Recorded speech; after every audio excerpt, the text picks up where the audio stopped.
So Steve Clarke has stepped down as Scotland coach, and I am in a mix of emotions about it.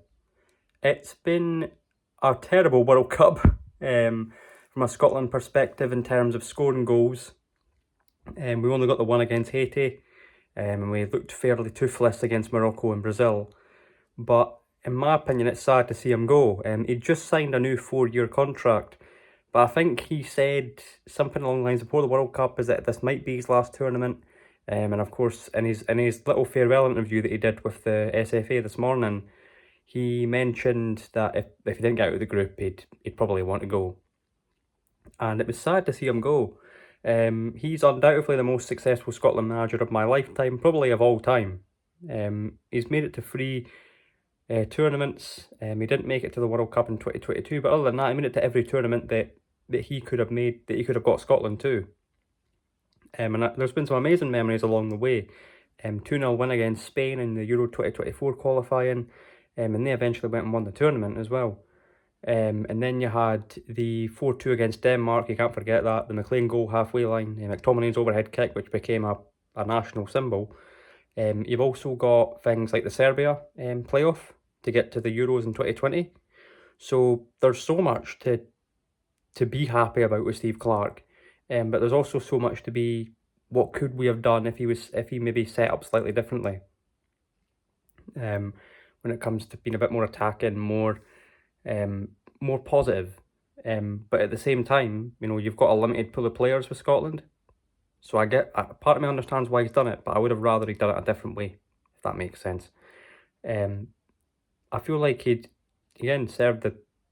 served Scotland as a thing really, really well, as a country really, really well. Scotland, he was manager for since 2019 to 2026, so for 7 years.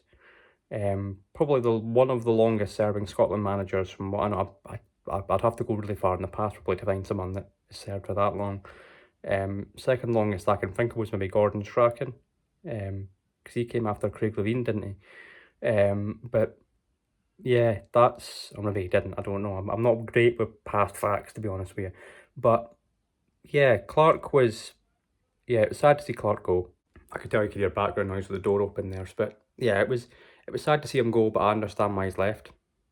I'm hoping now that we appoint someone that's more attacking focused. I'm looking at the bookies, and the one that I want, a Mr. Ange Postecoglou, is actually the top one from, I think is it Bet365 and some other bookies. I don't bet personally, so I don't know which one's the best, but hopefully that's a good sign. After that, we've got David Moyes, and then I think we've got Stephen Naismith. I'm hoping not for Naismith. That seems a bit like the easy choice. Ange is definitely it'll be hard to convince someone that's managed in the English Premier League and won a Europa League and was probably on very good money at the time, and took Australia to an Asian Cup and to win it, and a World Cup as well, to think that, will you come to Scotland, will you be in international management again? But hopefully he does join. Moyes, again, good. He's always wanted to, I'm pretty sure he has said that he's always wanted to manage Scotland. So if he was approached, it wouldn't surprise me if he became the manager. But yeah, that's been a difficult sort of period, I suppose, for Steve Clarke, and he's decided to bring it to an end. Maybe not on the high we expected. It should be the high because we made it to the World Cup for the first time in 28 years. But it feels a little bit low because of how we went out. We went out because of other results. Well, we did go out because we didn't get the points that we needed. But we went out ultimately because of other results. So it does feel a little bit, I don't know, anticlimactic, I suppose. But yeah, I'm happy with what Steve Clarke's done. And that's just my overall rough, raw thoughts.